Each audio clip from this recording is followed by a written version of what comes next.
Please bow your heads. Heavenly Father, we come before you today grateful for all the blessings you have provided each of us.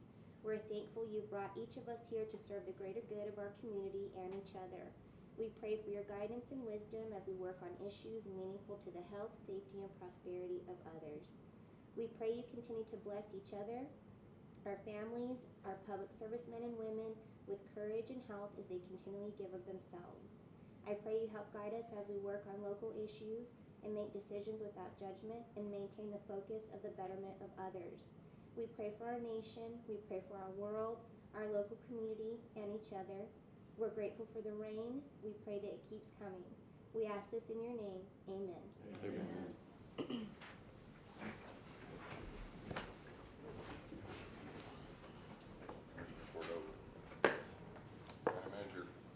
Good morning, Commissioners. Good morning to those who are in attendance in the Commission chamber this morning. I haven't received any written public comments. Are there public comments from the audience this morning?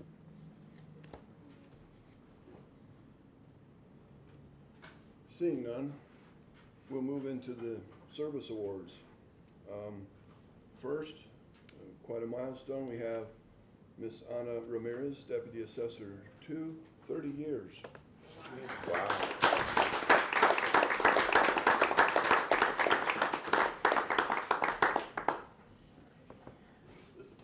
This is a big deal. Congratulations. Thank you. Huge deal. She started working out when she was When she was 1-year-old. I was gonna say. All right, 1, 2, 3.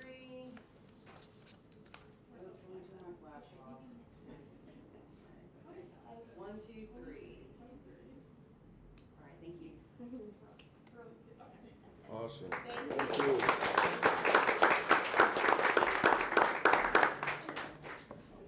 Next, we have Teresa Yababin.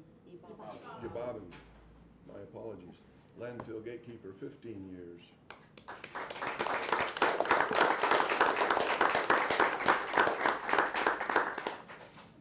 Apparently, she's not able to join us this morning. Just keeping the gates. Keeping the gates. Awesome. And then, just a recognition, Deputy Chief Alan Griffith retired the end of April after 16 years and 2 months service with Eddy County.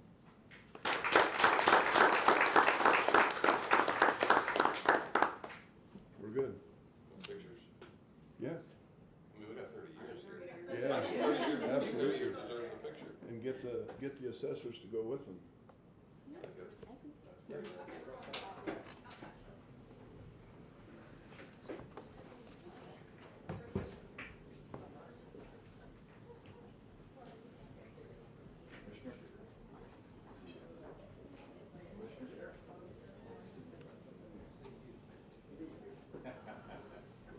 Mr. President-elect.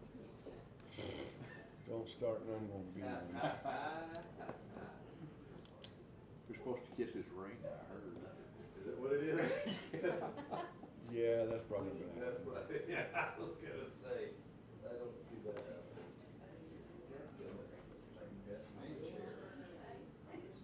There's a gremlin comes in every night and moves them all.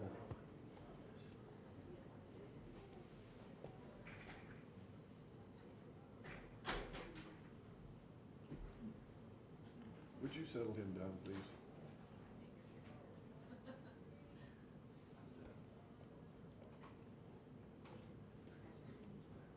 Well, it sure didn't rain much north of town, did it? Just enough to make the patio wet. Good. It rained pretty good in our township. Did it? It rained really good the day before. Yeah, absolutely. Yeah, I was surprised y'all Wish didn't. you'd do that for a few more days. Absolutely.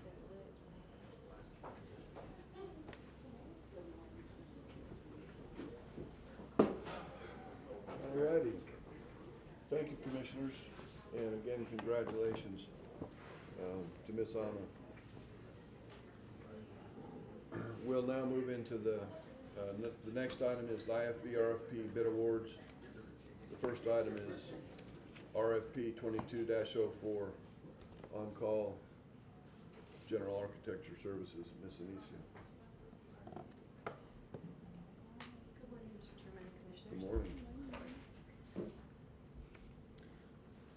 2404 for the on-call general architecture services. The county did receive 9 proposals and all were deemed responsive. After evaluation, staff is recommending award go to multiple vendors. We are recommending award go to Hewitt Zollers, Moltz and Corbin, Studio Southwest, and also MRWN Landscaping to utilize their landscaping architects. With that being said, we'll stand for any questions. Questions? Are these local entities? Where are they located? Not all of them are local. Some were from, I believe, Las Cruces, and I believe some are from Albuquerque as well. Where is the one on the landscape? My apologies, I didn't write that down. I can get that answer for you later today if you'd like. I can send you over the proposal along Okay, with but they're the all in location. state. I believe so, yes. Wes, you all right? Yes, sir. Got all these? Okay, sounds good. No further questions? Entertain a motion that we approve the on-call general architecture services. So moved. Second. Motion second, please call for the vote. McCutcheon, Yes. Beard, Yes. Carlson, Yes. Cordova, Yes. Henry. Yes. Thank you, Commissioners. Next is RFP 2206, on-call engineering, surveying, testing, and environmental services. Ms. Anicio. The evaluation of these proposals began on May 30th. We did receive 7 and all were also deemed responsive. We did make this a multi-award as well, and staff is recommending award go to both Stantec and Smith Engineering so that we can utilize them both with on-call services. With that being said, we'll stand for any questions. Questions? No? Okay. Entertain a motion that we approve RFP 2206, on-call engineering, surveying, testing, and other environmental services. So moved. Second. Please call for the vote. McCutcheon, Yes. Beard, Yes. Carlson, Yes. Cordova, Yes. Henry. Yes. Thank you, Commissioners. Thanks, Ms. Anicio and Wes. You guys. Thank you. Moving into the trailing agenda, first item is to approve the commission meeting minutes for June 7, 2022. Any questions or comments for the June 7th meeting? Having none, entertain a motion to approve. So moved. Second. Motion second, please call for the vote. McCutcheon, Yes. Beard, Yes. Carlson, Yes. Cordova, Yes. Henry. Yes. Thank you, Commissioners. The next item is commission approval of the meeting minutes for the special meeting of June 14, 2022. Questions or comments? Having none, entertain a motion that we approve minutes for special meeting June 14th. So moved. Second. Motion second, please call for the vote. McCutcheon, Abstain. Beard, Yes. Carlson, Yes. Cordova, Yes. Henry. Yes. Thank you, Commissioners. Next up is the expense approval report for May 2022. Any questions or comments? Entertain a motion we approve expense approval report May 2022. So moved. Second. Second. Motion, couple of seconds, please call for the vote. McCutcheon, Yes. Beard, Yes. Carlson, Yes. Cordova, Yes. Henry. Yes. Thank you, Commissioners. Next is the purchase card approval report for May 2022. Questions or comments on P cards? Having none, entertain a motion we approve the P card report. So moved. Second. Motion second, please call for the vote. McCutcheon, Yes. Beard, Yes. Carlson, Yes. Cordova, Yes. Henry. Yes. Thank you. In your packet was the treasurer's report for May 2022 for your information. Next item is the May 2022 revenue report from Ms. Roberta. Good morning. Morning, Mr. Chairman, Commissioners. Morning.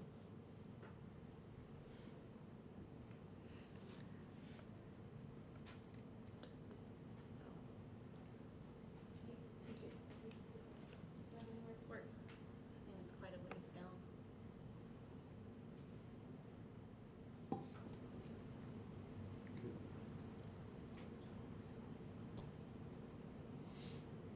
There we go. We just kind of interpreted the last one since you weren't here to teach us, so. Sorry about that. I'm gonna blame that one on Al. Sorry. We're excited to. I'd have had you actually- covered. We're Weren't you going actually. to? Yeah, I was going, with yeah. on this one, so. Okay, so for the May revenue report for gross receipts tax, the county collected $4.6 million. Overall, we've collected about $35 million in GRT, only for general fund. Total overall for the county, we're about $54 million collected.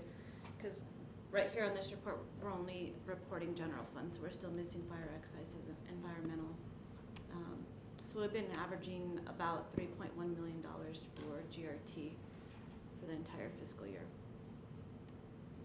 For oil and gas, for the month of May, the county collected $6.7 million. Of course, this was for February's business activity. So we were running about 16 million barrels that month and at about $90 per barrel.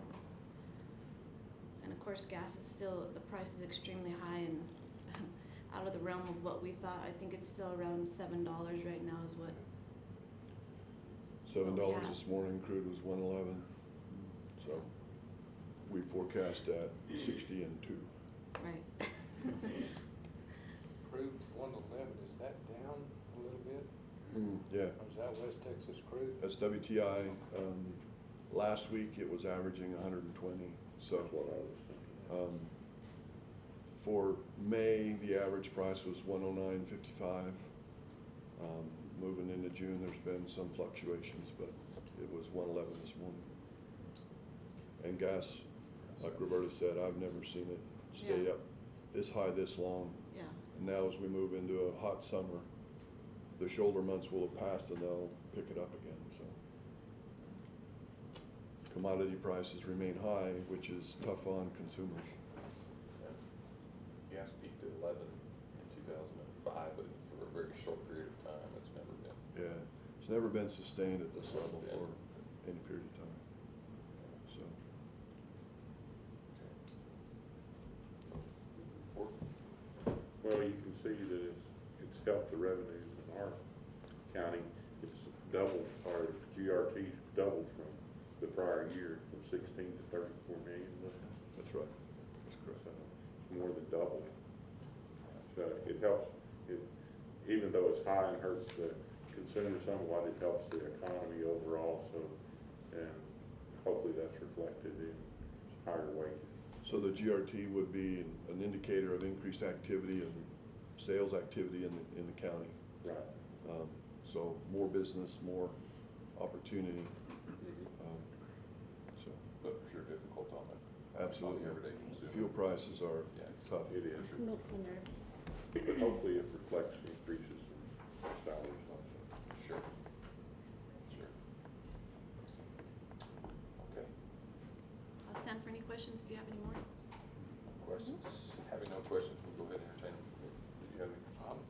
Okay, sorry, Commissioner Beard, I didn't mean to cut you off.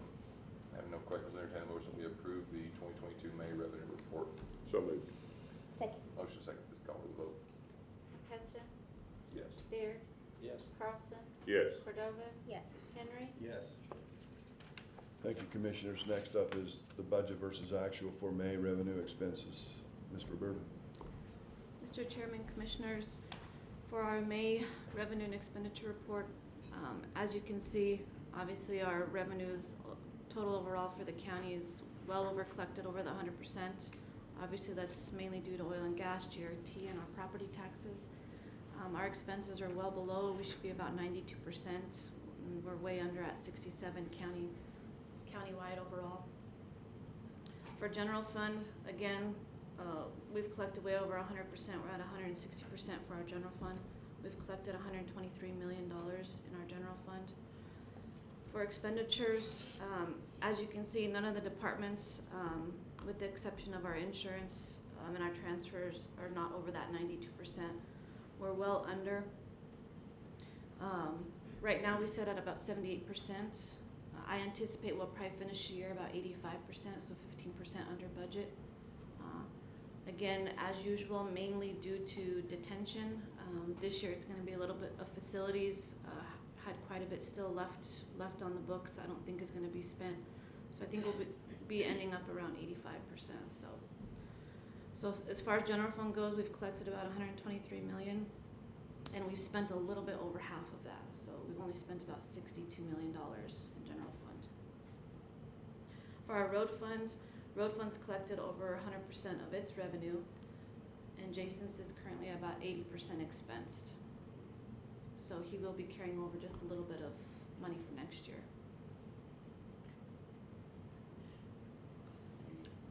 So I would just make one comment about the expenditures. This past several months, with the increase in activity, getting resources to accomplish work has been a challenge. I think that's where some of the facilities, the intent was there, we just didn't have the resources to execute. And so we continue to work in that space. I think on our major projects, the contracts that have been let, I think they're keeping pace, but even those large contractors are challenged with getting enough resources to accomplish all of the work that they have. So we work with them. We want them to be successful. We want to finish our projects. We want to expend the budgeted monies. But that's the environment we're in here in southeast New Mexico, and the teams are working good to make sure that all those get done in a timely manner.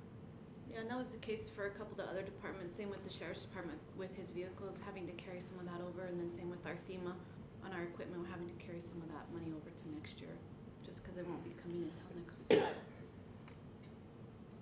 I'm seeing the RV parks stuff are filling up in and the man camps. Yeah, last week, New Mexico took an increase of 10 rigs. We'd been flat for several weeks. Last week looked like, because the Permian number didn't change, but the New Mexico number jumped by 10. So yeah, several rigs moved across the state line into New Mexico for whatever we've got reason. about 168 rigs running. So in New Mexico, we're running right at 104. Does that sound right, John? Yes, sir. So, yeah, busy time. Yeah. You know, the rig count, that many rigs, that's kind of misleading. I think anymore, a rig exponentially drills more wells per month than it used to on the rig counts. I know just anecdotally on me, I had 2 rigs on me for less than 6 weeks, and they drilled 8 wells.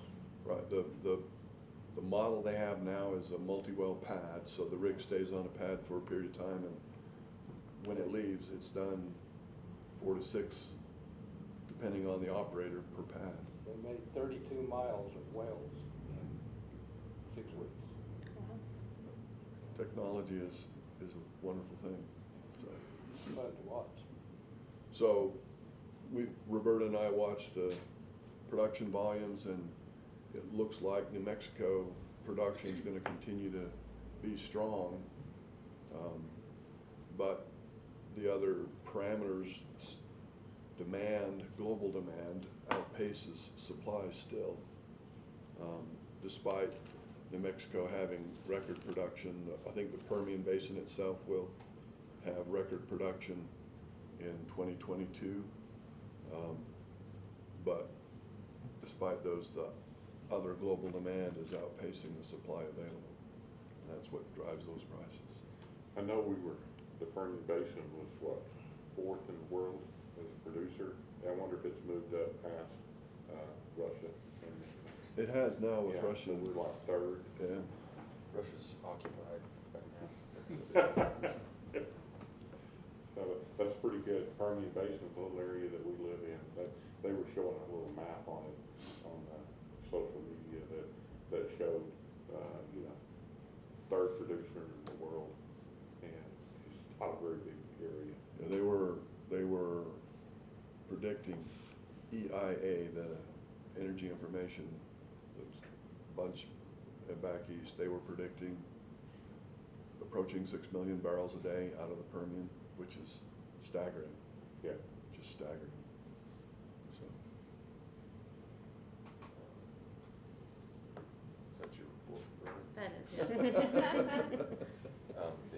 And also, I mean, it looked like we collected 134%, you know, we've only spent, like you said, we've only spent about 60 now, but by the time we end, we'll spend about 80%, something like that. But- 85%. About 85%. So that's not just all due to oil and gas uptick.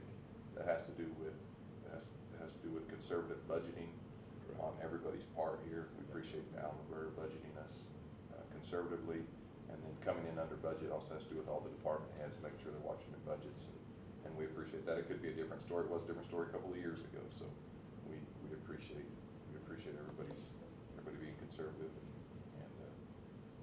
trying to spend miss money where it ought to be allocated and not be wasteful. So we do appreciate that. And we like our prices, but anyways. Okay. We'll entertain a motion that we approve budget versus actual May revenue and expenses. So moved. Second. Motion and a second, please call the vote. McCutcheon, Yes. Beard, Yes. Carlson, Yes. Cordova, Yes. Henry. Yes. Thank you, Ms. Roberta. Thank you, Commissioners. Next item is the American Rescue Plan Act. There was a typo in the information in the agenda packet, and Ms. Roberta's handing out a correction to that. On item 6, from what she's just handed out, it says revenue replacement. In the original packet, that number was $2,389.33. According to the U.S. Treasury guidelines, what's the word? Revenue replacement? Right, but you can take an automatic deduction. Election. But that automatic election is capped at $10 million.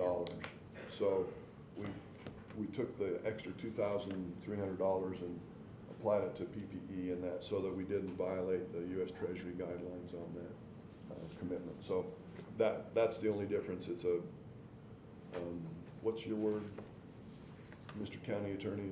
Clerical. Clerical error. So, anyway, the total at the bottom, the $11,355,370 remains the same. It's just, we capped the one at 10 and put the balance in the PPE for PPE replacement. So, I'll let Ms. Roberta present the rest of that information to you for your consideration and approval.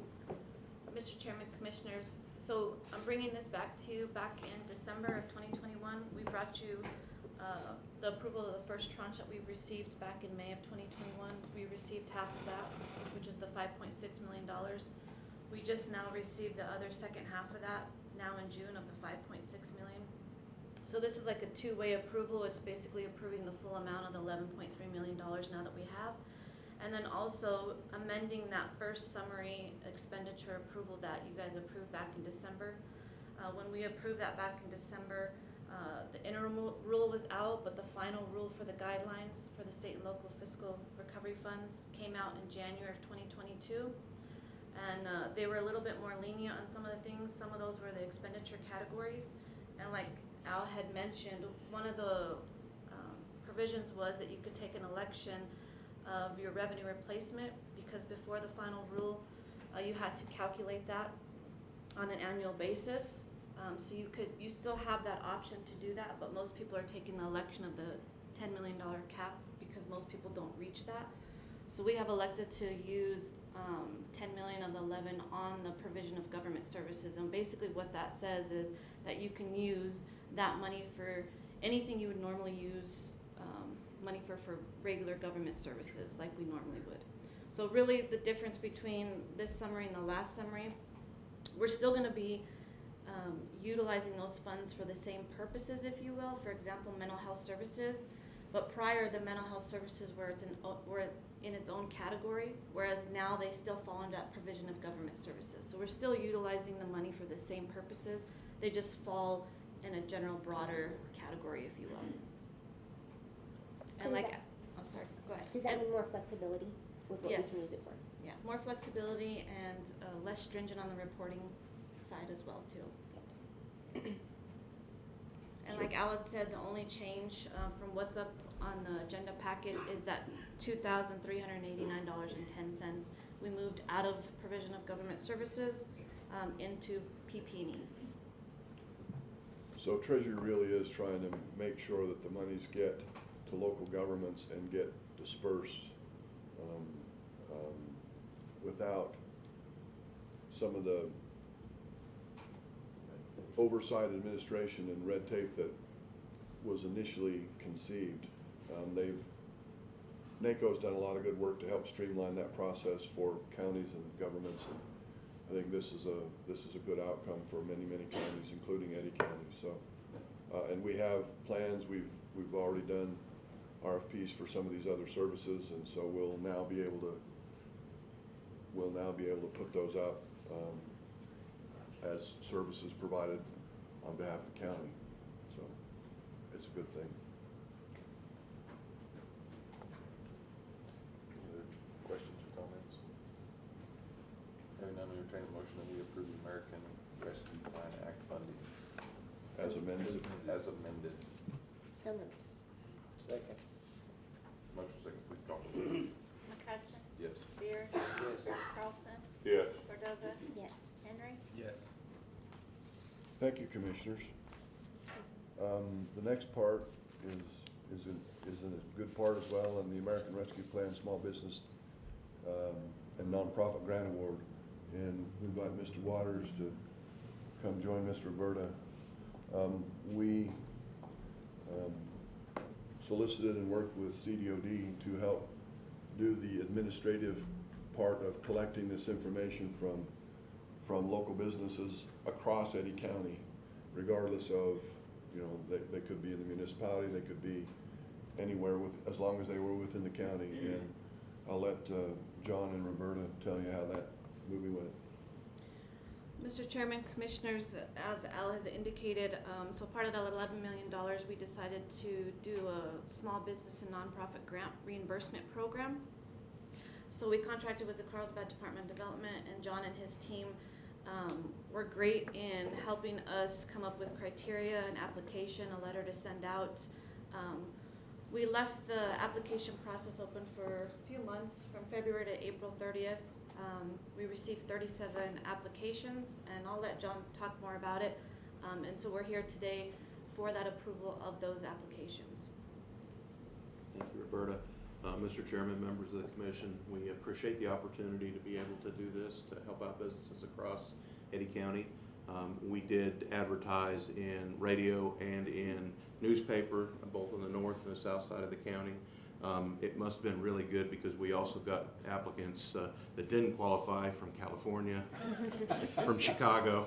So it was something that not everybody offered. It was pretty interesting to hear some of the comments from folks outside. But we did get our 37 from across the county: Loco Hills, Artesia, Carlsbad, the unincorporated areas south of Carlsbad. So it was a good mix of folks from across the board. We got people from agriculture, people from just regular business, retail, just across the board, different folks that were adversely affected. The total requests were, of course, each request was capped at $40,000. The total amount for all of the 37 came up to just north of 1.3 million for a total, and that we went through each of the expenditures that were submitted. We made sure each of those not only added up, but also qualified for the conditions of the grant application that went out. And I'm happy to say that all 37 were responsive, and these, if approved, we ought to be able to help out a lot of businesses that are hurting out there.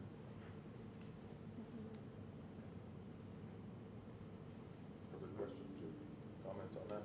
These are what's in the agreements, right, coming up, each one of these individually? Correct. So we still pass this motion, but then pass the agreements as presented? This Correct. would approve This is a the, chance if you guys had questions or comments or anything, To that way you discuss. didn't have to pull them later on, yeah. Okay. And there is a clarified error, it says 39, there's actually 37. Okay. man, we can't let you go on vacation anymore. I know. All these mistakes.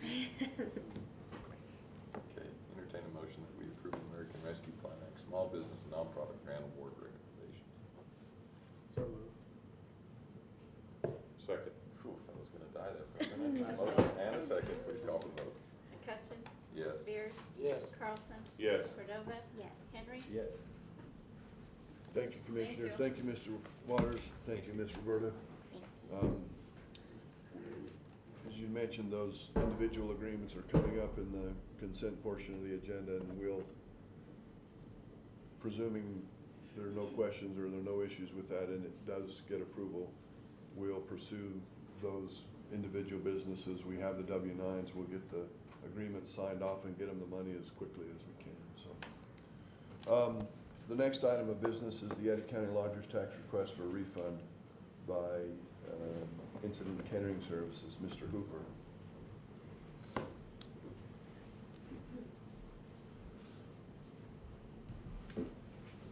Yes, Janet. Good morning. Good morning. Mr. Chairman and Commissioners, there was an overpayment on the lodger's tax, and so this is just a reimbursement back to that entity for the overpayment. Okay. Questions or comments? Having none, entertain a motion to approve tax request for refund by Incident Catering Services. So moved. Second. Motion in 2 seconds, please call for the vote. McCutcheon. Yes. Beard. Yes. Carlson. Yes. Cordova. Yes. Henry. Yes. Thank you. All right. My next item is such my favorite thing. Approval of the Safety Net Care Pool Certification in Public Funds, fiscal year 21-22, fourth quarter, Miss Veronica. Good morning, Commissioners. Veronica. So I am seeking to obtain recertification for the safety net care pool. It's the end of the quarter, so, of this fiscal year at least. Needs Any must, I questions? suppose. Questions, comments? Having none, entertain a motion that we approve the Safety Net Care Pool Certification Funds for fiscal year 21-22, fourth quarter. Second. Motion second, please call for the vote. McCutcheon. Yes. Beard. Yes. Carlson. Yes. Cordova. Yes. Henry. Yes. Thank you, Miss Veronica. We appreciate you taking Thank care of you. this. The next item is the approval, disapproval of 2 indigent burials, Miss Veronica. Also seeking to obtain approval for 2 indigent burial cremations, one for West and one for Denton. Entertain a motion we approve 2 indigent burials. So moved. Second. Motion second, please call for the vote. McCutcheon. Yes. Beard. Yes. Carlson. Yes. Cordova. Yes. Henry. Yes. Thank you, ma'am. Thank you. All right. Item number 10 is the Digital Records Specialist new hire, Mr. Mark Cage, Sheriff Mark Cage. President-elect Mark Cage. Yeah. All me. Good morning, everyone. We've recently, and well, not that recently, but we've come to the realization that the way we've been doing public records requests, IPRA, Freedom of Information Act requests, is not working. It's overburdening Cass's office, and frankly, that's not his job to do that. So we've done a significant amount of research into how this is handled across the state, across the nation, and I don't have the personnel for this. This is a pretty daunting task to handle all these requests, and frankly, this is probably one of 2 or 3 that we're probably going to have to hire. We're going to evaluate as we go, because we don't want to go overboard and do too much. But I'm convinced that we're going to need at least 2 of these folks at some once we finally evaluate it and see how it's going.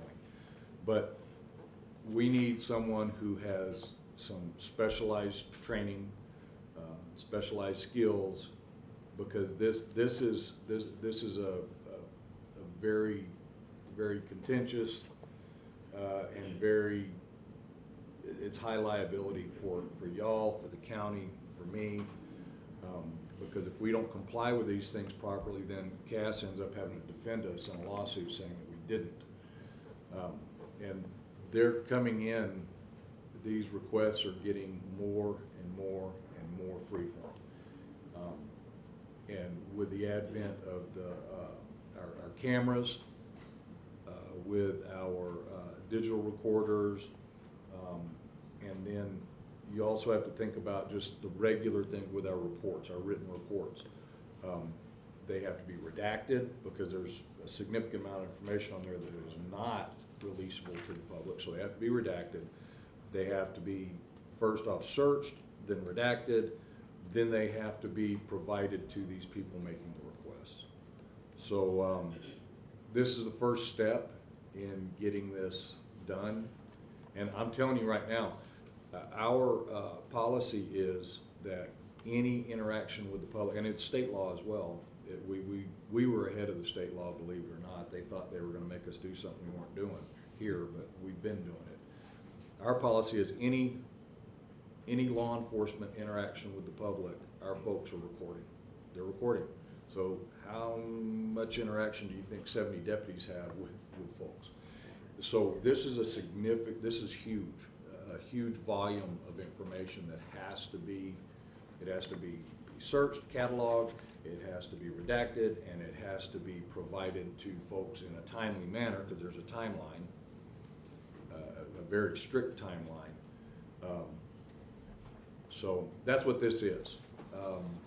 This is a request to hire a new person, and we went out and researched, got Lieutenant Dugas back there, did most of the legwork on this along with HR in figuring this out. And I can tell you right now, I was talking to Sheriff Don Mendoza in Santa Fe County.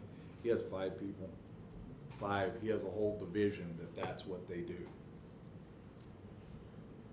So that's what we're looking at. Amy did a great job getting this researched and figuring out what would be an equitable salary for a person doing this, and getting help working with HR and coming up with a good viable job description. So this is what we're looking at. We need to get one hired pretty quick and get them trained and get them working. And like I said, I have no doubt we're going to come back to you and need another one once we finally get into the full scope of work that they're going to have to be doing. And they will be working, that individual will be working directly for Lieutenant Dugas. She'll be overseeing that. Instead of going through our regular records division, it's going to be a separate entity that handles this. So I'll stand for any questions. Mr. Adrian, how many IPRA requests have we received so far just this year? Ooh, that's a good question. It's over 400. It is. Because some days we get 10 or 15 in one day, and on average per week, I mean, it could be 20 or 40. I mean, it's a lot. Yeah. Yeah, and it's growing. So this person works specifically for the sheriff's department? Is that where the majority of the IPA requests are made to? I don't know. Most of them are to Rita maybe, but you end up with, when you have 3 officers or 4 officers at a scene, you got 4 cameras. And so you've got to go, if they're there 2.5 hours, you got to go through every frame. And if there's a minor in there, or they have a social security number that pops up, you got to black all that stuff out. And it's time consuming. Yeah. And sheriff doesn't have the personnel sit there and do that all day long. Well, They try, and then they sit to us, and I got a lady that does this all day long. And they worked hard to get her, Amy and Julie Can we and hire her? Dawn. Is You better. I hope that doesn't happen. No, because the answer is no, because Cass is the final checkpoint for all of the IPA requests go through his office when we respond. That's the check and balance. To make sure they're in compliance with Correct. everything he's been. And as the sheriff said, I mean, we have people who do it simply for the reason of they won't make the timeline and they'll have to pay me. It's a scam to get paid. Some of it. Yeah. I mean, there are Yeah, you wouldn't just be gobsmacked by the types of requests that come, not just the number, but the types of, it's like, are you kidding me? Well, and it's Mr. Davis's name on the line too, because he's the old. He's the records I'm the records custodian for the county. I'm a lucky So- boy. Yeah. I mean, and then, of course, all your names are on the hook as well. It's just, as well as mine, obviously. So it's this big ugly ball of wax that, I mean, and it makes, it's good because there should be transparency. There should be. Folks should be able to see information and have access to it. That's how we work here in America. But some of the timelines are a little crazy. I think they are. So that's my biggest complaint with it. Santa Fe also allows criminals Yeah. pretty much freely, so there's a couple of. Now, the one thing is, this stuff, we charge the maximum amount allowed for these documents, for these materials, because that, sometimes that people go that, well, I want this. Well, that's gonna cost you this much money. They're like, oh, well, maybe I don't want that. That's correct. Well, Yes. and that's not uncommon. I mean, you request medical records, you have to pay, for medical records. So my first thought was this makes it transparent, and I think that's a good thing. Well, and it is, it's good that folks can access, information. They should be able to. We're doing the right things here. And when we don't, we pay the price for that as well. But, yeah, this is unfortunately, it is this animal is growing, it's outgrown its cage, and it's roaming wild, and that's why we're gonna have to spend this money to satisfy our statutory requirements. So you're asking for one? To start, Okay, do we need to go through the same deal we went through the last time you were needing some more help? I mean, just sitting here listening to the conversation. I think that it would be prudent to get a person in and then gauge the ability to accomplish the tasks, and then look at the volume, and then make another determination of, okay, we may need a specific skill set for nothing more than redaction, right? Just the sheer volume of material, and you as commission have provided approval for tools and platforms for the digital technology that will help streamline this. So if we hire the right skill set, they may be very adept at doing some of these things. And so until we know that, I think we start here and then look at what's required. well, and, I'm sorry. No, go ahead. I also, Kim, my executive assistant, she's gonna be another asset to that, but she has a lot of other jobs to do, but she can help out some. And so that may be a little bit of a safety net there. Dugas will not be doing this because I've already overtasked her with, once you get a talented person, you use them, right? So, she'll just be overseeing it. Yes, So sir. when you do charge for these things, where does that go? General fund. But it's negligible. It's For all the time it's pennies I'm on not the saying dollar. it's gonna make Yeah, up for anything, but yeah, it's should it pennies on not the go dollar. back to Yeah. something to help y'all, or? I don't know. Well, it goes to the general fund, so, I mean, that's where, when I come to ask for this stuff, that's where that comes from. Yeah, we put it in the coffee kitty and hope it makes Not enough what for it coffee is. money. Yeah, it's not a significant amount. It can be a little, like when folks are doing frivolous, they go, oh, well, that's That's too really much. what it is a deterrent for frivolous requests. If they really want it, they're gonna pay for it, and it's not that expensive. Yeah, we had a guy ask he asked for something, he's over in the jail in Hobbs, the DOC, and the treasurer's gonna have to probably put 4,000 pages together. So we told him, send us a check. He had $48 in his account over at detention center, and then sued us for not providing it. And all the other counties, and the judge threw them all out. Said, no, that's not how this works. And he's back doing it again. He's another one of those frivolous ones that wants some more. Right.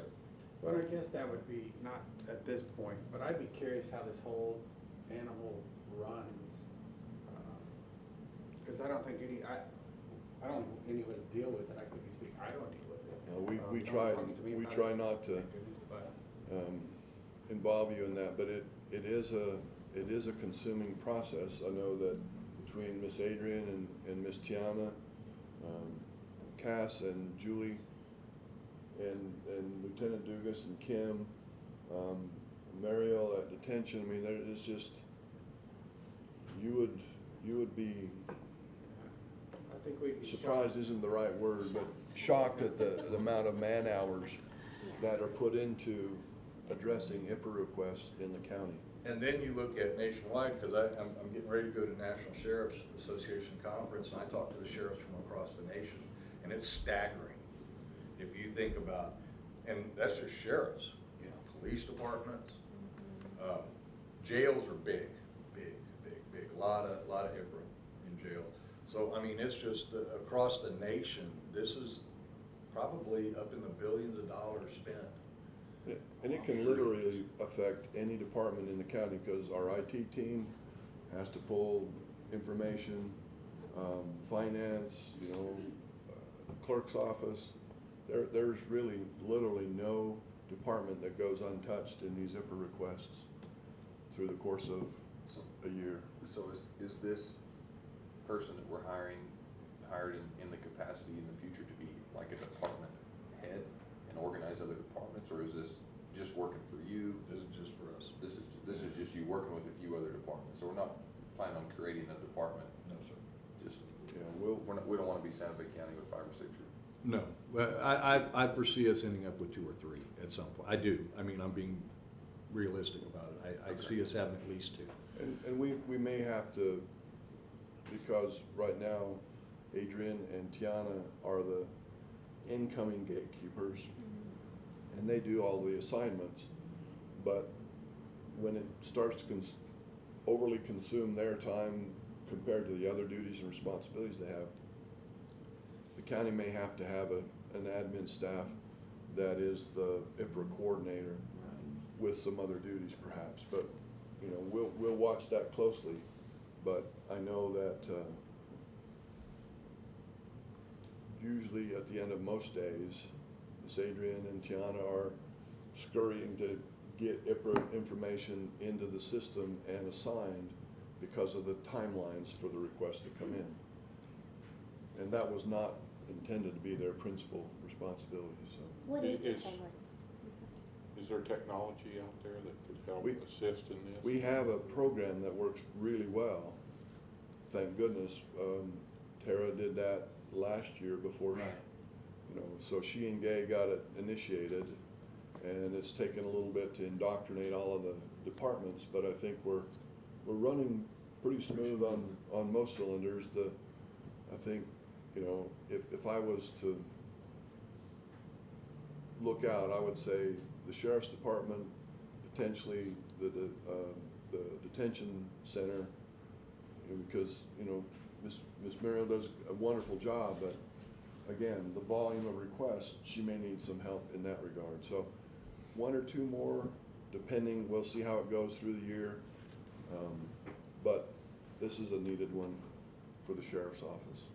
Okay, I think we're all sold. Entertain a motion, we approve digital request specialist new hire. So moved. Second. Motion second, please call the vote. McCutcheon, Yes. Beard, Yes. Carlson, Yes. Cordova, Yes. Henry. Yes. Thank you, Commissioners. Thank you, Sheriff. Thank you. Item number 11, the resolution and agreement consent agenda.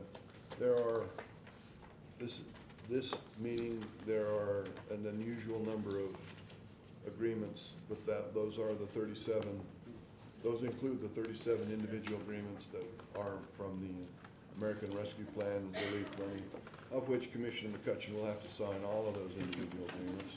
He's up here doing finger calisthenics, just, you know. But that's the reason for the large number in there, so. Are there any items to discuss or pull from the resolution and agreement consent agenda? Everybody had a minute to look over it? Okay. Having no items to discuss or pull, we will entertain a motion to approve the resolution and agreement consent agenda as presented. So moved. Second. Motion and second, please call for the vote. Hudson, Yes. Beard, Yes. Carlson, Yes. Cordova, Yes. Henry. Yes. Thank you, commissioners. I know all those businesses will all be appreciative. All right. Item number 12, elected official and department updates.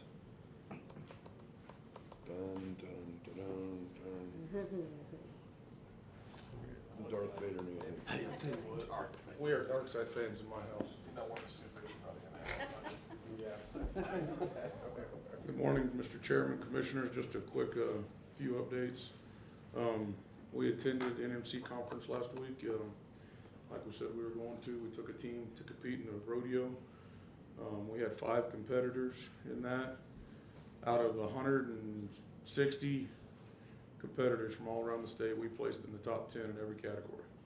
So they went and they performed, they represented us very well, and they had a good time, and we're proud they went and did the deal. Bernalillo kind of stacked the team on us, got some hometown ref calls on them, but that's all right. We'll come back next year and be more prepared for that and represent Eddy County again. All of our current road projects that we have going on, we're finishing up. We've awarded the ones for next year that we're looking forward to getting going. Those are already scheduled. Got some long lead items, some concrete items that we're getting ordered and in progress, so we should be breaking ground on those within the next 2 weeks. And moving on, we'll be on 3 places at the West Loop all at the same time with different contractors and different vendors. Working on this all the way across, and we're working with City of Carlsbad and BLM to get across their water lines. And we're moving on this in several different points and angles, and it's gonna be busy for the next 6 months to get this done, but we are moving on it aggressively. All of our chip seal projects for last year are finished up, and they're starting to prep for this year. We're gonna be on Donaldson Road, and they're going back out to Sugar for north and south respectively. So we got several things going on, and we'll keep them going, but we are finishing up. Roberta mentioned that we have a little bit of money that we're finalizing, and we should have the majority of that spent. Some of our equipment is still hanging out there, but I've been told to be happy we haven't canceled your order. Okay, so we have received all of our equipment for the landfill. The dozer's being delivered tomorrow, so we'll be able to get that paid off and get that off the budget. So, but some of the trucks and a few of the other things kind of get there when it gets there type deal. So, anyway. Thank you. Thank you, Jason.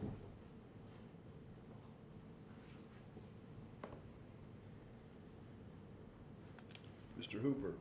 Yes, sir. Mr. Chairman and Commissioners, I just wanted to let you know that Phase 2 of the Southeast Loop is out to bid. We should begin construction on that in July. And then the intersection there at New Mexico 200, 62 180, and the Southeast Loop, we're working forward. We're moving forward on that. We've got the agreement to the city for them to sign. We'll get that back to NMDOT, and that looks to bid in October. I know that there's been some issues there with some accidents, and Jason's helped us out and put some stop signs in and also some message boards, just letting traffic know that they're coming to that intersection. I did talk to NMDOT about maybe putting in some temporary traffic signals there, and they asked for some information, and I'm trying to get that put together and sent to them. It looks like they're probably not going to do it just because of the time frame and the construction and everything, and that compared to the cost of putting those traffic signals, temporary signals in, I guess they don't have something like Texas does. They've got those solar on trailer traffic signals. I'm sure you all have seen them. The ones that they were talking to me about were you had to have electricity and everything there, and so the cost of it was about $150,000 to $175,000 to put temporary signals in. So, and that intersection is pretty wide on both sides, but it was kind of. But from the work that you did in Phase 1, the plumbing and particulars are all there for the signals once they're ordered and DOT puts them up. So, Yeah, all the infrastructure underground's in place to move forward on that. And then on phase 3, it's, we're probably at 95% plans there. We've kind of slowed down on that until we know what we're awarded through the TPF funding. Once we get that final number, then we'll be able to scale phase 3 down to be able to pay for it with all grant funds. And also you've applied for federal grant monies with all of the things that have come out. We've been very Yes. active in. So we've got a really good federal grant application in right now, probably one of the best that I've seen, for about 29 million, and that's to do with the South Loop. Of course, we're in the beginning stages of that. We don't know exactly where that's gonna lay at yet, or what, areas we're gonna, but we're moving forward with the public meetings, trying to get that route in place. And if we get the grant funding, we'll have to really step it up and move a lot quicker, to get that money spent. But if we don't receive it this year, just due to the planning side of it, that we were kind of behind in, it just popped up on us. We'll reapply next year, but it'll be real simple. We'll update it, make some changes to it, reapply, and I really see that we have a good chance of receiving that funding, so. Where, are they ever gonna start the intersection on 285 and 31? I mean, that's been bumped back and bumped back. It I know it's a has. state project several times, but is there any starting date on the horizon? So in talking to NMDOT, they're looking at early 2023, putting it out to bid. So we were hoping it was gonna be this fall, but I don't, talking to them, they've got it scheduled right now for early 2023. So a year before construction starts, essentially. But they have the design Yes. completed. And that was our side of it. We partnered with NMDOT, and the donation money that we had for that intersection was used to design it, and it's basically 100% design. Have you seen the design? Yes. Workable? A lot of times they put out stuff that's not workable. Yes, and the thing that I like about that design is, in the future, if the state's able to afford putting an overpass there, it makes it a lot easier to do that. And the right-of-way that they're gonna be acquiring, they can just kind of roll right into it and design the overpasses, and it should move a lot quicker.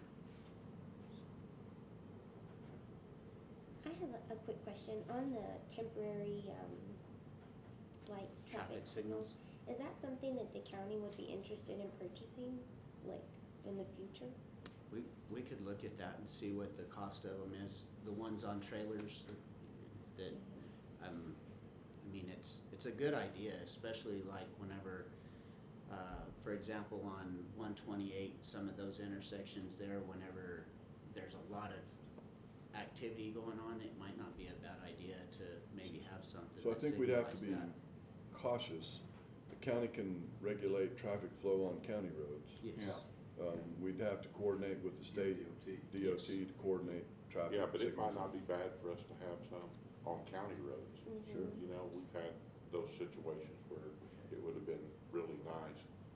And you're exactly right, the ones in Texas that I've seen are on wheels.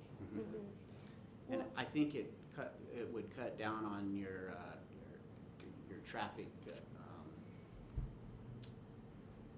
manning, different, like if you have a bridge and you've got one lane open, I've seen where they've set them up and they've stopped the traffic here, and then, and then you don't have to have manpower out there all It night. also helped us on some of our bids because of traffic control.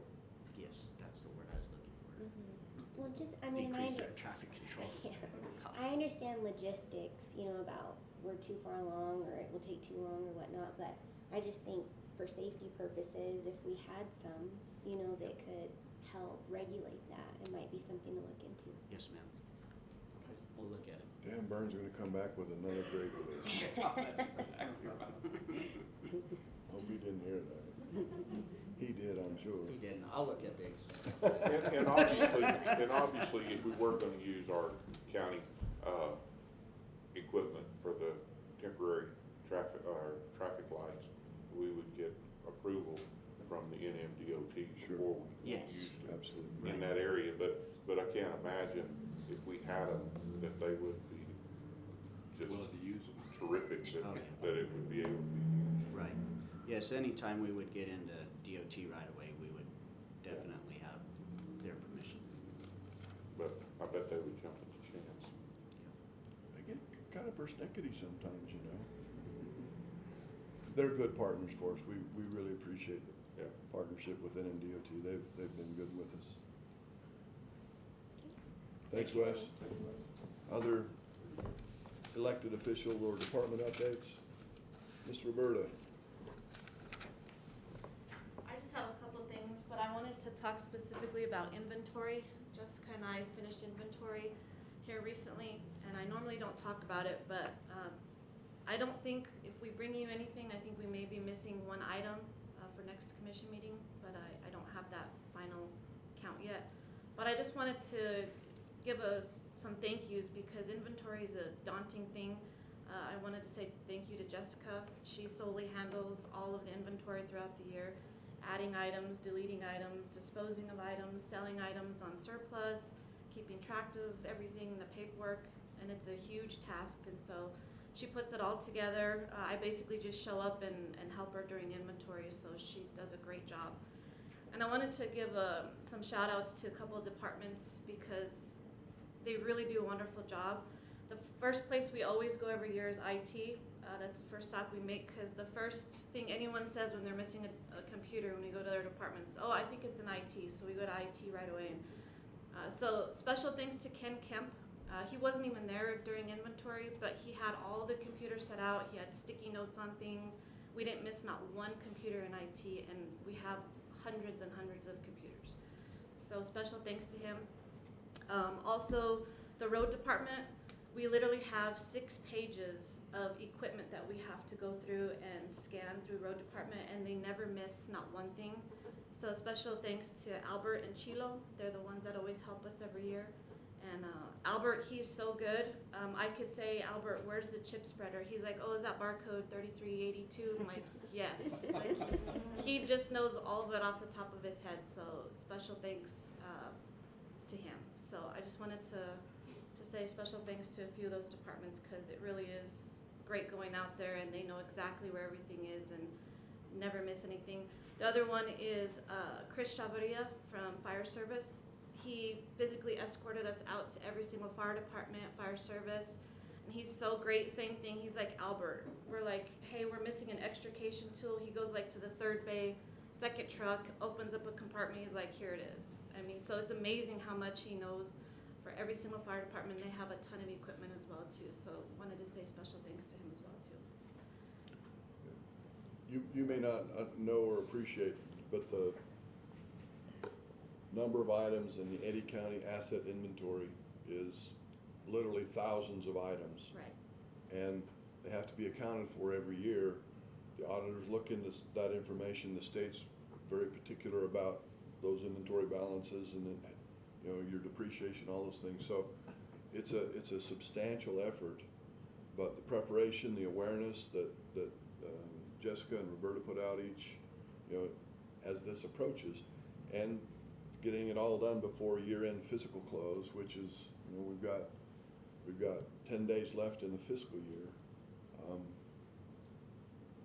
That team is just, with the support of all the other departments and teams, makes it pretty light work. Their system is very efficient. They do it in about a week.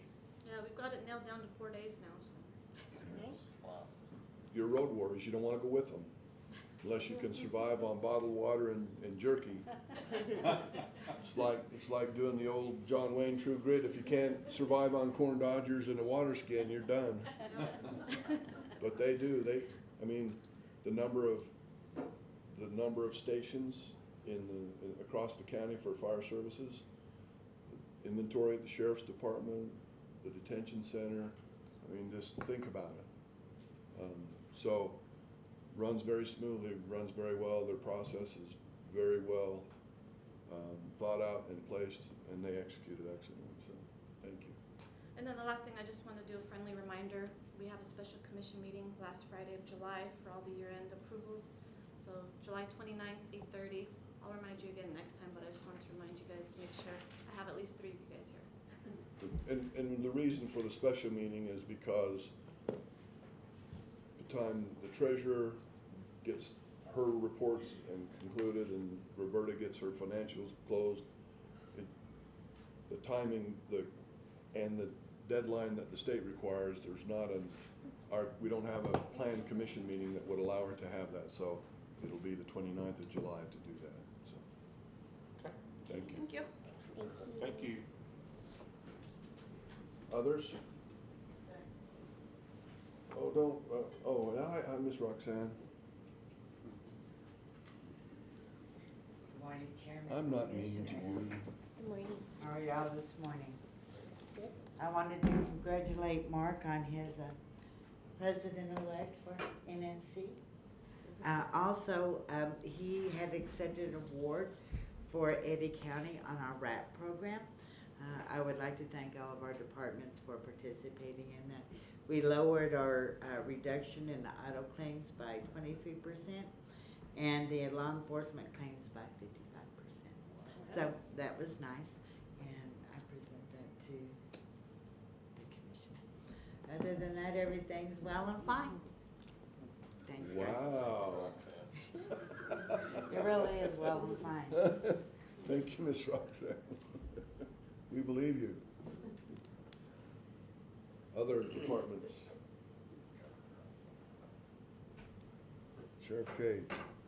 I will apologize in advance. I have a few things to talk about, but I think there are things that you're gonna wanna hear.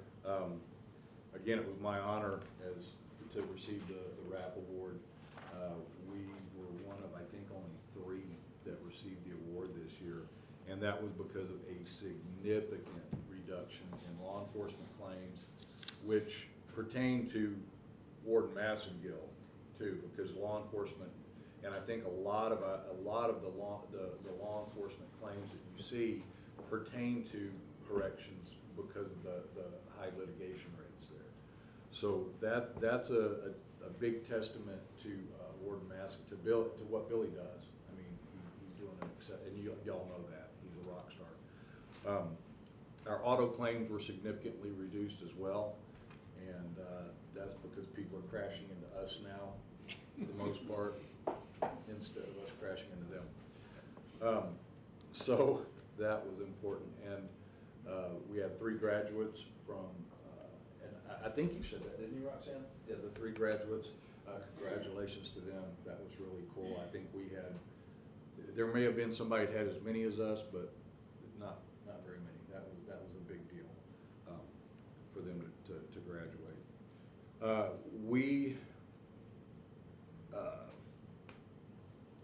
To give you an update real quickly from the college board last night we met, and we're gonna move forward to negotiate a contract, and from what Jay Jenkins was telling us, a presentation, the county participates in this program a little bit, and we have $70 million that we received that MSU finally released our money to us, this community's money. And you have to understand that if and I wasn't familiar with this, I knew there were limits on banking, on FDIC insurance. It's $250,000 is insured by FDIC. We've got $70 million sitting there. Well, that's a liability. That's a risk. That's a huge risk. And we asked, last night, well, what do others do? No, they just risk it. We're not doing that.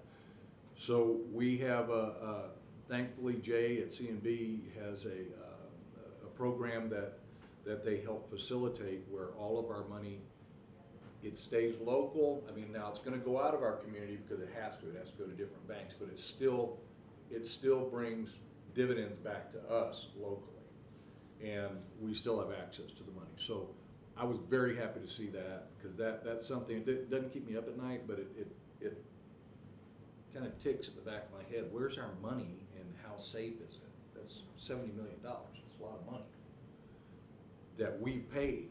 That's our tax money. So I'm happy to report that we agreed to move forward, have a contract negotiated, and get our money safe. So that's real good. We also have, Lane Martin has been working really hard on our policy and procedure manual, so we can get that solid and in place. I'm a policy procedure guy. I like having that stuff there. It's very important.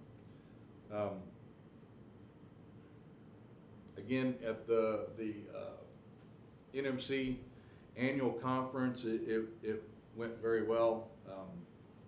I didn't run for vice president again because I wouldn't have time to be president if I did. So interestingly enough, Annie Hoagland, who is our vice president, who would normally move up to president-elect, wanted me to do that because we have so much transition right now at NMC. She was really hoping that I would come with my experience as an executive at NMC, executive officer there. I was able to, she wants me to help out. So she got reelected vice president. I was elected president-elect, and I'll be president next year. So that was kind of cool, and I really like that because not for me, for Eddy County. That's, Eddy County gets to be, you know, represented that way. So next year's annual conference is going to be in San Juan County.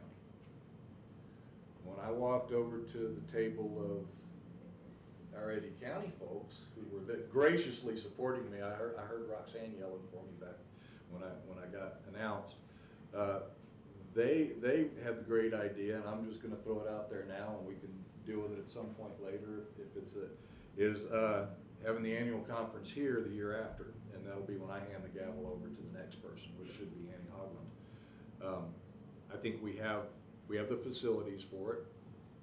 We have the hotel rooms. We have enough hotel rooms for it. I think we can negotiate some better rates for an event like this.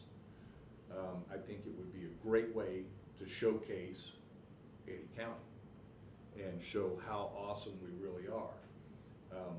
We had a chance last year, or year before last, whatever, with Lee County to, you know, in our area, in our region, and of course, COVID ruined that for us, and the response to COVID ruined that. So I think this might be an opportunity for us. Bids have to be in October, is when the bids go out for it, and it's a significant undertaking. But I think it's something worthwhile for us to look at, because us in Lee County, we're shining stars in this state, and I think Eddy County's better.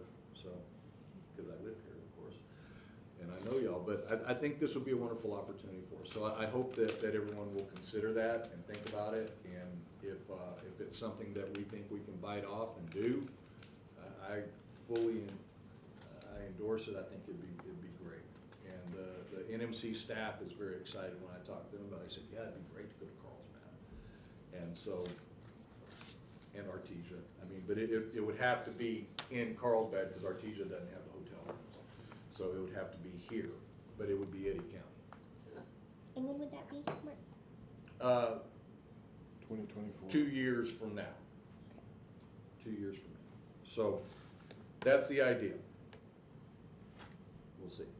I was invited by the mayor and by the Carlsbad school administration to attend a town hall meeting talking about active shooter and school violence, how to deter it. It was a town hall, so we accepted questions in advance. We answered those questions, and then there was a chance for folks to ask some questions afterwards, but we ran out of time because it went kind of long. Folks in Eddy County should be pretty, and this is my message that I gave there, which should be pretty confident in what's going to happen here if, I'm not saying when, because when is an ugly word, but if it were to happen here, we are prepared to respond. And I'm not going to, again, as I've said before, I won't armchair quarterback any other cops. Their response was their response in Uvalde. Whatever happened there, happened there. I wasn't there. I don't know. That's not how it would happen here. Unequivocally, that is not how it would happen here. We're working on a plan for the Carlsbad school system. I've asked one of my other lieutenants is over meeting with the Loving school system. I'm gonna personally hopefully interact with the Artesia school system, and it's because that's near and dear to my heart. That was really a tragic event that happened. It gave a black eye to a lot of people. It shook the confidence in law enforcement, and it's a big concern to me because we're going to respond, and we're going to respond properly and in a specific manner. But now that you've got some folks sitting around going, well, what if they don't do it right? I may need to go there and take matters into my own hand. And when that happens, and there's plenty of capable people here, there are plenty of them who I would have go behind me through a door that are not law enforcement in this county. However, when that happens, they're not part of the team if someone goes and does that, and they're not part of the plan, and that would really hamper our response and could get people hurt. So that's a huge concern that I have that came out of Uvalde, that could impact us. So we're being proactive. We're meeting, we're talking, we're going to be push information out to the public so the public understands and goes, oh, okay, well, I do need to go over here and let law enforcement and the schools handle this, and I don't need to get involved because they're going to handle it properly, and I need to go get my child. Because reunification, that's a key component there. So I won't belabor the point on that. I was very happy with how that went. I think we really got some good information out there. It was well attended, and I hope that we move forward with Artesia schools and with Loving schools, and we have some of the same interactions. And then we all get together. I think all the schools administrations should be in lockstep, talking with one another and working with one another. So anyway, that was really good. Now, here's something that y'all really need to know about, and you really need to get involved and fight. After Otero did their, they voted not to certify their election. Even after, and I'm just going to tell the truth, even after their clerk said it's okay and you have to certify the election, if you want to recount, we'll do that afterwards, they still voted not to. And then eventually they did, which to me kind of shows, I don't know. But then you had another commissioner in Sandoval County vote not to certify. Now the rest of them voted to certify. Well, that has opened a door now for our Congress, certain radical people in our Congress, to our state Congress, the state legislature, to start trying to pass legislation that's going to take that power away from you. It's going to pull the counties out of it, and it's done it's a sheep in wolf's clothing, because Senator Ivy Soto, I'll just say the name there, is saying, well, the commissioners shouldn't have to be put in that situation where they have to get pressure from their constituents, whether they certify or not. He's doing you a favor, right? He's not doing you a favor. This is taking power away from you. This is what they want to do, is take power away from you. And there are other ways that power is trying to be stripped away from the counties that we need to be very aware of. And that's another key reason why I wanted to be president-elect and president again in New Mexico counties, because I'm going to stand there and try and be a wall to help stop that stuff in where I'm at. But y'all need to be very aware of that, very aware of what's going on, very aware of the undercurrents and the backdoor stuff that is going on. And Darlene's nodding her head going, yep. This isn't crying wolf. This isn't conspiracy theory. This is what's going on. Is Ivy still getting any support behind him, or is he just kind of He lost a lot of support he's kind of irritated some folks, I think, in the legislature He's and lost some of his power. Yeah, That's okay. yeah. We used to be friends, even though we had different political views, but that's not the case anymore. So I don't know how much support he's gonna get. I have no idea. I've got some feelers out there. I would imagine with election this year, that probably is I not. was gonna say, I don't think he'd have the authority to do that until the next legislature. It's going to be a completely different ballgame. Yeah, Hopefully. We're hoping. I just want y'all to be aware that that is what the push is right now. Yeah, that, we need to get behind that. And he's leading that push. Need to stop that, absolutely. So, Well, I think, you know, what kind of speaks for itself is, I mean, the work that you guys are doing. I mean, it's checked, it's balanced multiple times, it's open, you know, it's transparent. And I think that should say enough, you know, about the process. I mean, do voter rolls need some purging? Maybe. I mean, maybe there's some cleanup that has to be done around in different areas, but, you know, they're doing a wonderful job. Worked on it daily. It gets worked on daily. Yeah, And we can't take people out just because you say they're gone. right. We have to have written proof from that voter asking to be off the voter roll. It's not just something we can do. You don't take somebody's. Because the potential for corruption there would be unreal if they, oh no, we don't need them, they're gone. Well, now that same-day registration is in effect, it makes that a little bit easier, but that is still in the law. We have to have proof. We don't just delete people. Right. And our rolls are very clean in Eddy County. Yes. You know, I found, just like in business, the further you move control away from the local area, the less control you have. Well, and that's why New Mexico counties is so important as an organization, because New Mexico counties recognizes how important county government is,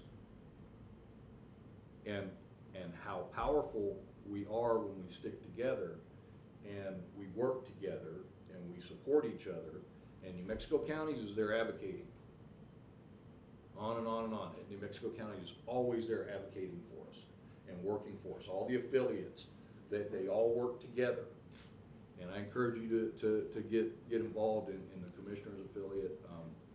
New Mexico Counties is a very strong organization. We have to keep it going. Steve Copeland is leaving in October. He'll be finished, retired. He's already got one foot out the door, one foot in. He's helping. Joy is really taking over now, and Joy is a great advocate for us, Joy Sparson. So, New Mexico County is a great organization with a lot of roots, a lot of tradition, a lot of, and they understand us. That's what they get. Counties run the state. We really do. We make the state work. And so, just be aware that there are forces that really do want to pull power away from the counties, because they know how powerful you are, how powerful we are, and what we can do. And they really want that control. So, I'll get off my soapbox on that. But a lot of good things going on. Me, Captain Lind, and Captain Threlkill were asked to come and judge the green chili cheeseburger cook-off down at the beach this weekend, and that was pretty cool. Got to eat some amazing green chili cheeseburgers. Fortunately, they cut them and we just took a bite of each one because there was a bunch. But a teenager from the culinary arts class in Carlsbad High School won. Wow. Awesome. By a long shot. I mean, it was like great. And it went up against chefs, folks that do catering, that do all kinds, and this kid won. And it was spectacular. It was really kind of Good for him. And I think that's testament to our instructors up there, you know, Kevin. Oh, it is. Yeah, he's a great chef. Yeah, they're doing a great job. So, anyway, support your local Southeast New Mexico college. We're doing some good things, I hope. There's some great people out there, and I think we're moving along. Eddy County's really doing some cool things. As you know, you're all part of it. I just like to promote us at every chance I get, because we are pretty cool here. So, thank y'all. Sure. I would like to say. I just want to thank you all again for certifying the results of the election. There's, all of the departments help so much.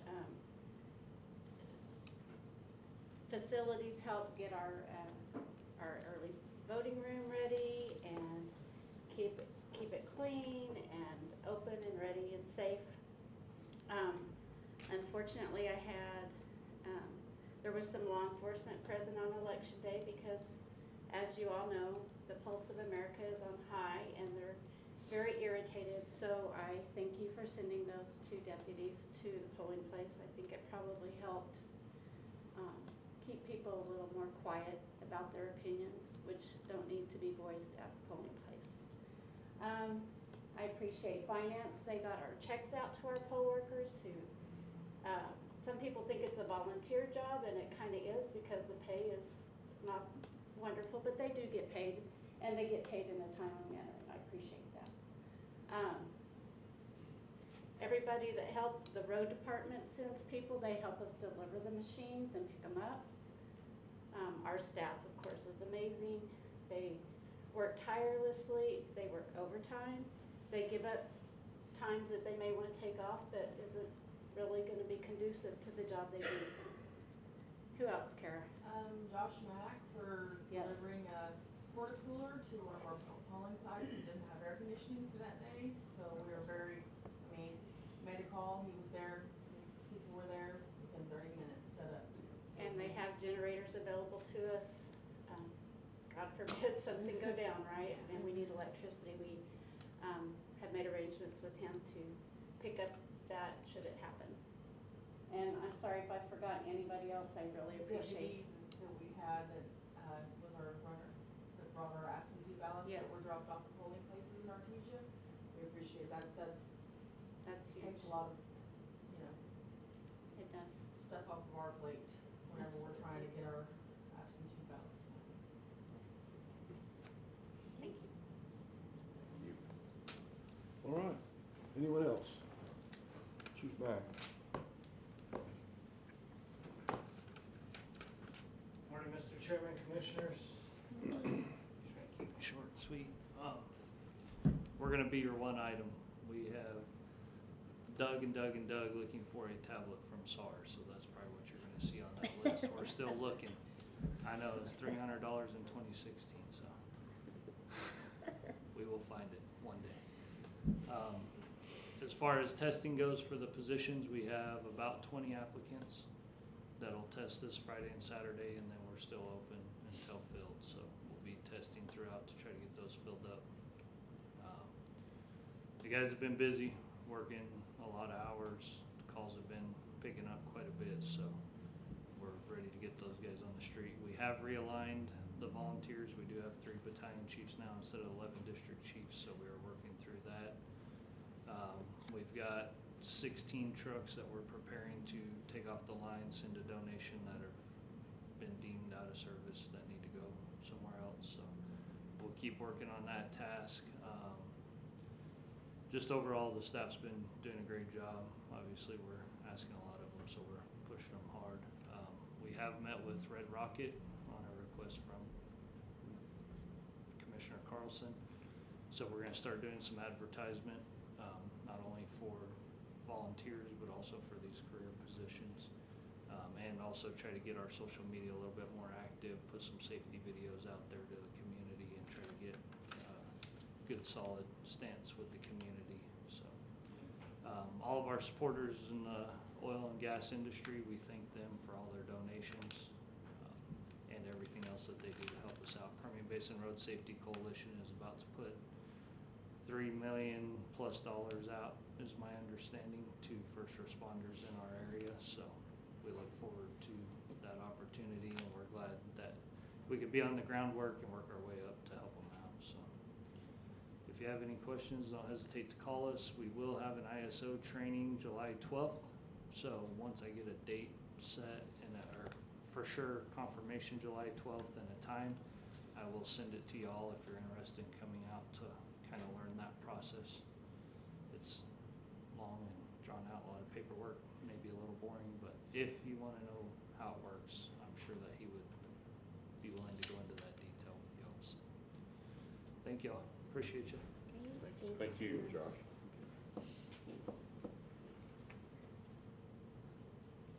Last call.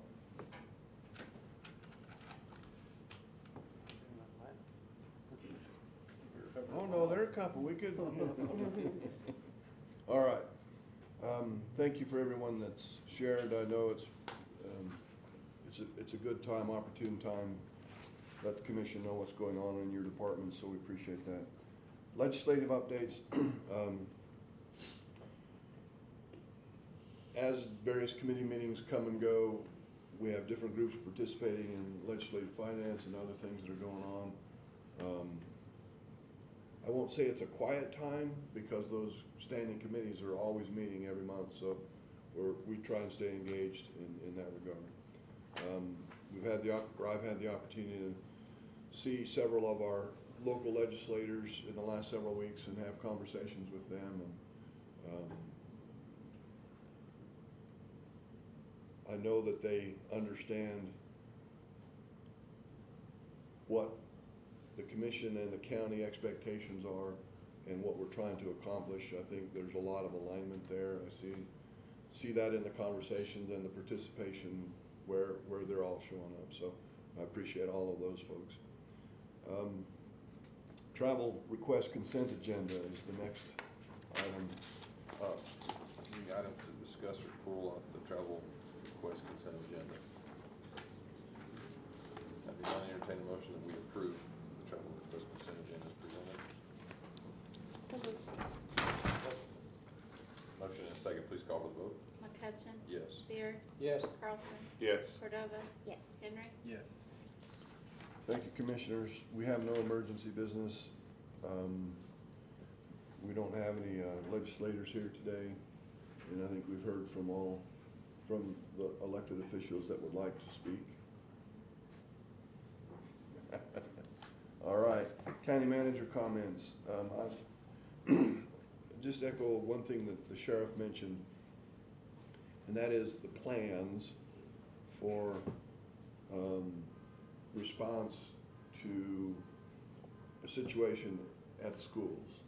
I appreciate the sheriff's comment about working with Artesia PD and Artesia schools. I spoke with Chief Roberts last week, and he expressed the same interest in working on those plans. Reunification is a term that's being thrown around a lot now, and after last month's incident, you can understand why that's an important aspect. But that process has to be very well planned and maybe even drilled in some situations so that people know exactly how that's going to work, and responders, law enforcement and emergency responders know how that process is going to work. And so the plans that Sheriff Cage mentioned are really, really important, and they have to be robust and evergreen. So having our county law enforcement personnel involved in those plans and understanding their roles in those plans when they're executed is critical. So thank you for that. Associated with that, the county and the two municipalities have agreed to participate in an application called RAVE, which is a community message board of sorts, but can be tiered depending on the event and the severity and different things. So the county will take on that umbrella, and then the municipalities and the schools will be under that umbrella and be able to use all of the features of that application for notifications and messaging and information. And it ties in very well to the discussions that are going on about these reunification plans and response plans for these, if these types of events happen to occur. So Our emergency management director, Ms. Jennifer Armendariz, is coordinating that with Rita, City of Carlsbad Dispatch, and other law enforcement members on those committees to help make sure we get that platform in place and it's set up the way that it needs to so that it works properly. A lot of year-end closeout things going on that you heard from finance and other departments. We're going to finish this fiscal year in a strong position, both from an expenditure standpoint. Our business plan has gone well. Our departments have worked diligently to be efficient in the monies that they are stewards for.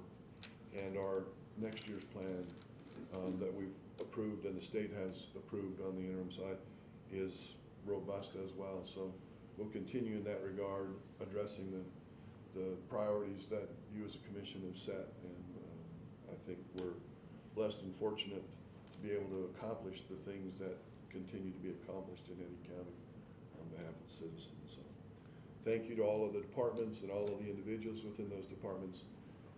It's a team effort, and regardless of your role in the county, we have to have you do your role day in and day out to continue to be successful. We've seen instances where we're strained or stretched in some of those individual roles and responsibilities.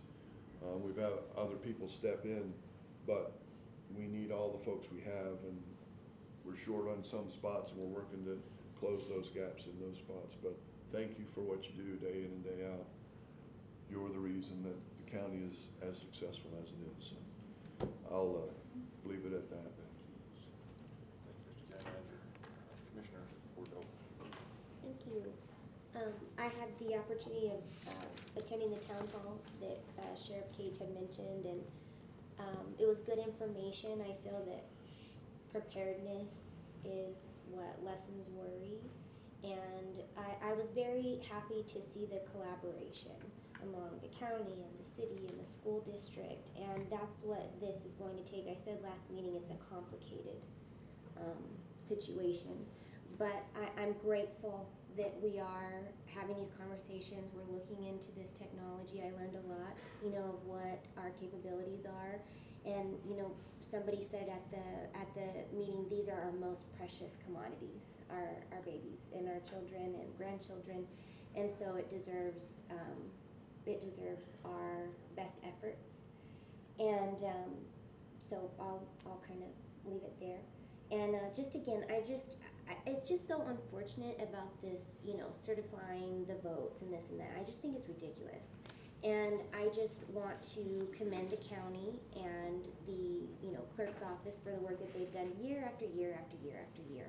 And so that should say something. And I know that it was mentioned that Eddy County gets audited quite frequently, and I said we should take it as a compliment,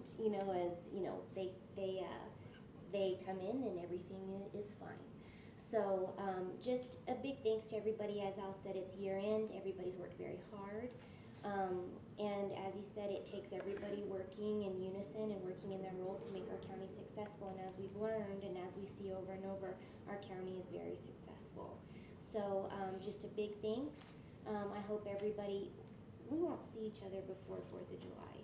No, we'll meet July 2nd. Oh, we'll meet July 2nd. Well, I Well, hope let's- everybody has a Well, safe come 4th of on. July. Yes. Oh, dang it, yeah, sorry. That's okay. But I do hope everybody has a very good 4th of July. There's going to be some 4th of July celebrations that the county's going to be participating in. But, just everybody stay safe out there and enjoy that holiday. So, thank you. I'm gonna kind of reiterate, and the reason is, well, I wrote it down, and then you just stole my answer. Sorry. But there are two topics that I think we've talked about quite a bit lately. This is the third meeting, so this is 6 weeks worth of discussion on the Uvalde incident, which has really put it to the front of everyone's mind again, unfortunately. I am glad to see the seriousness that everyone's taking it. I know, in fact, today I've got meetings right after this with more entities that are interested in discussing it, making sure our plans are correct, making sure we're doing what we're supposed to.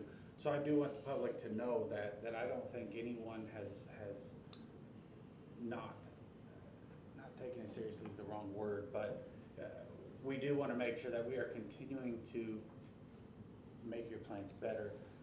Great plans are great, but everything, unfortunately, you learn, and we expand on those and take those learnings. Unfortunately, I wish we didn't have them, but we do. And so I am very proud of the seriousness that I think our county takes this, and how hard we work to continue to expand on our plans.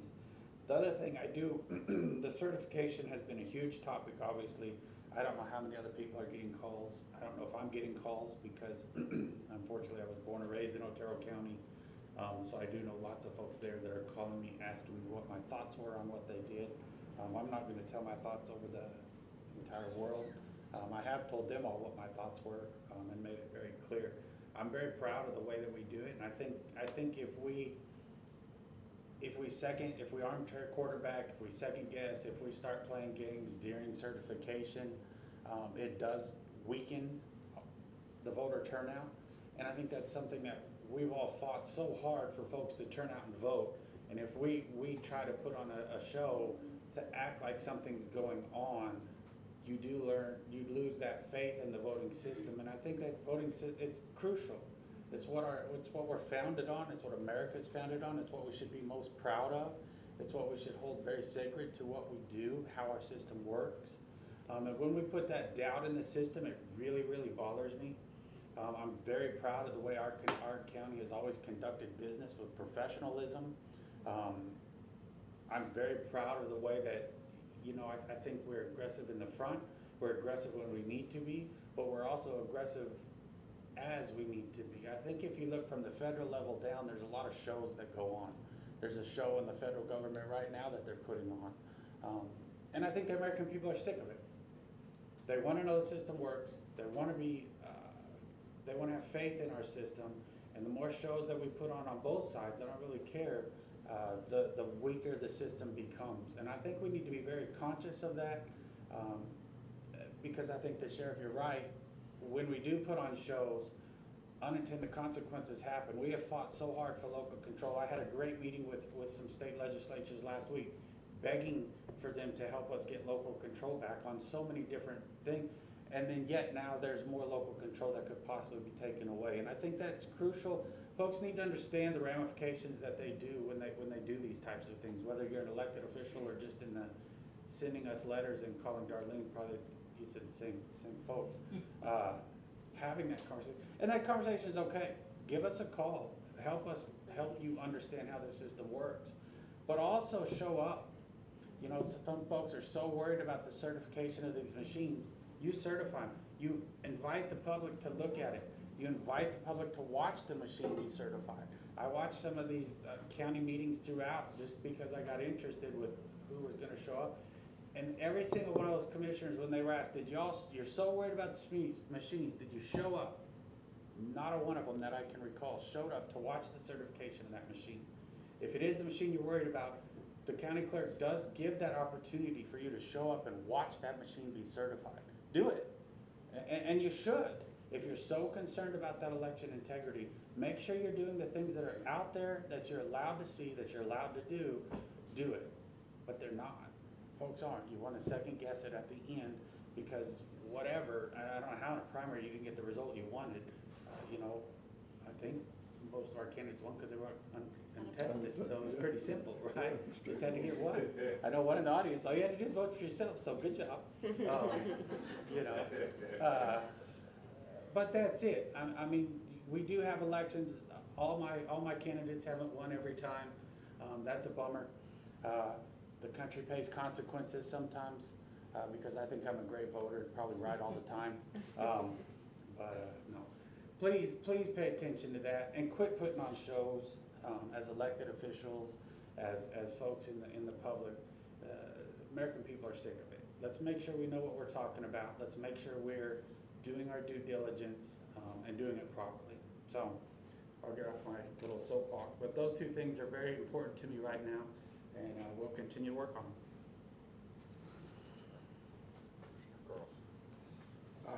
I reiterate what the two commissioners have said about our voting process. In my mind, there's not even a question to the integrity of our voting process here in Eddy County. I think y'all do a great job, and I support you 100%. I think they do great. I would like to caution people as the summer is coming on and people are starting to travel more.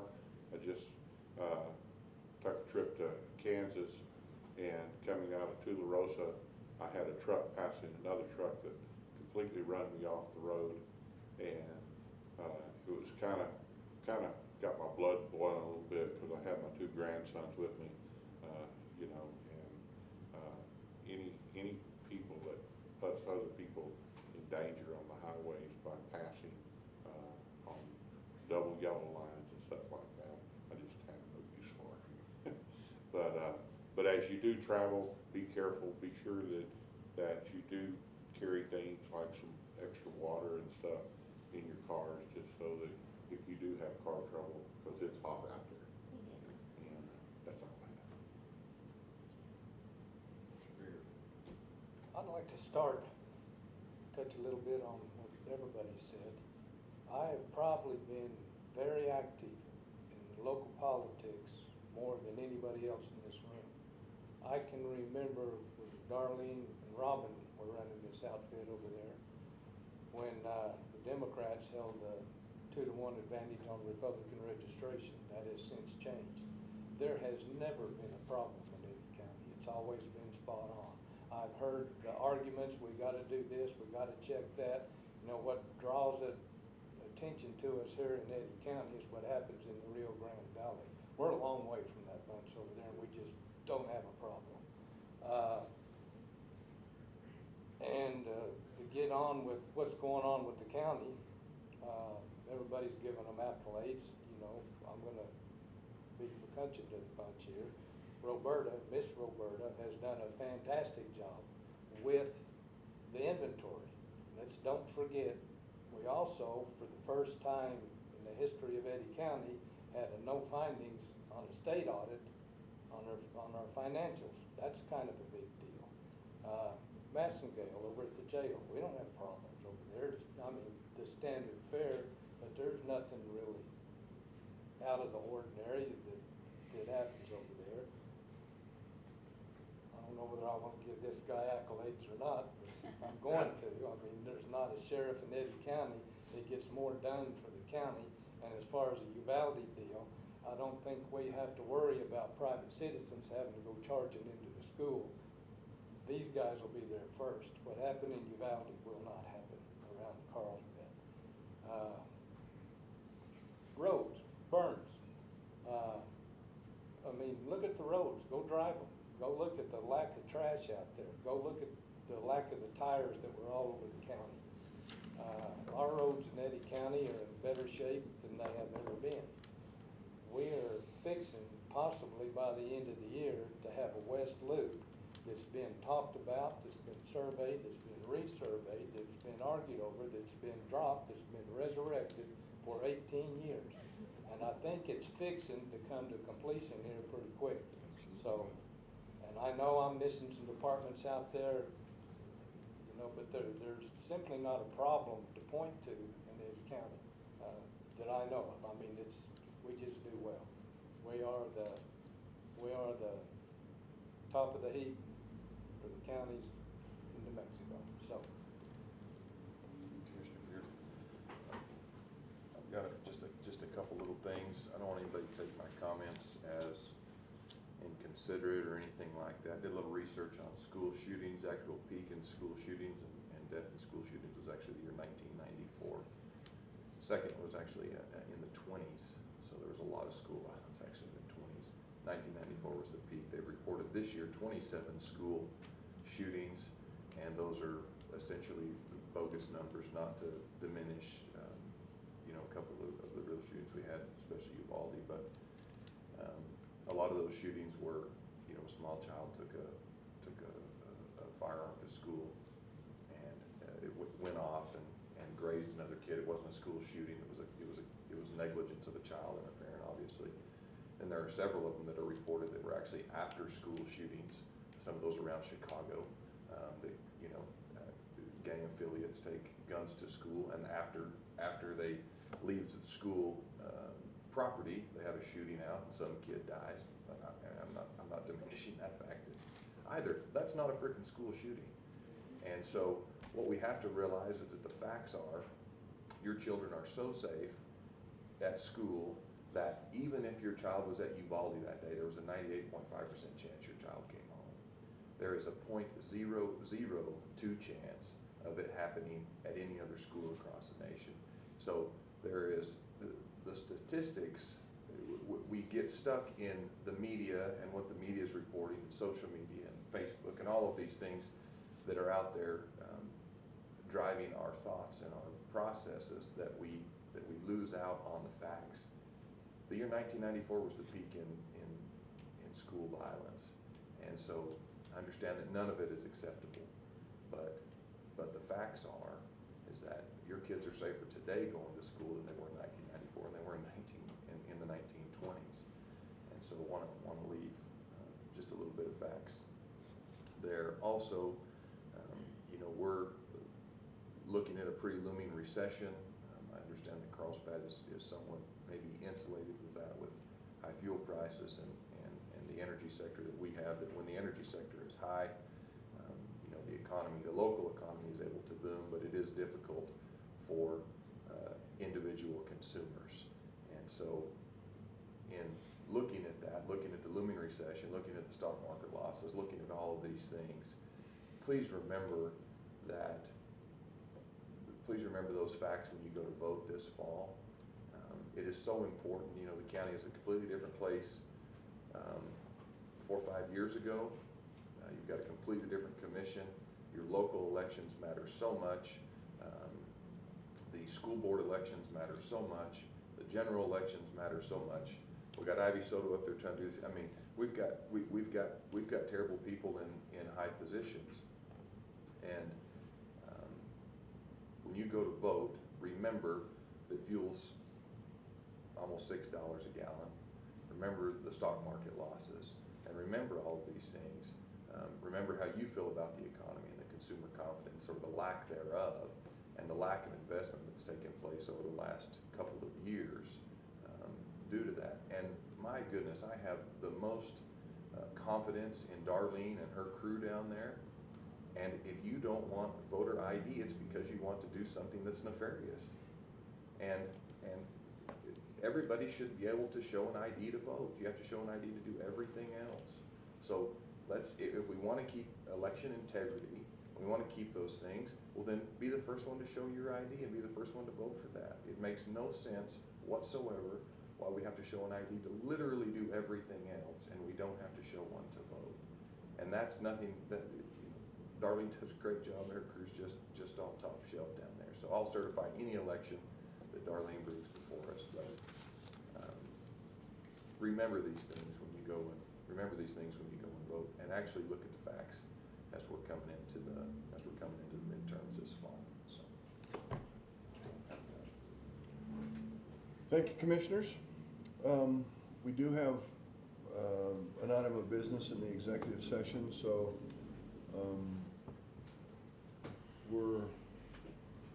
Cass, you're thinking 15 minutes? I wouldn't think over that. Yeah, so I would propose that we just continue on rather than have a short break, and we'll just have the one item in that, so. You good? Good.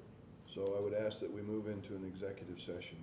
I'll entertain a motion that we go into executive session to discuss threatening pending litigation, personnel matters, returning at 10:45. Is that fine? Sounds good. Okay. I'll make that motion. Second. Motion second, please call for the vote. McCutcheon, Yes. Beard, Yes. Carlson, Yes. Cordova, Yes. Henry. Yes. Thank you, Commissioner.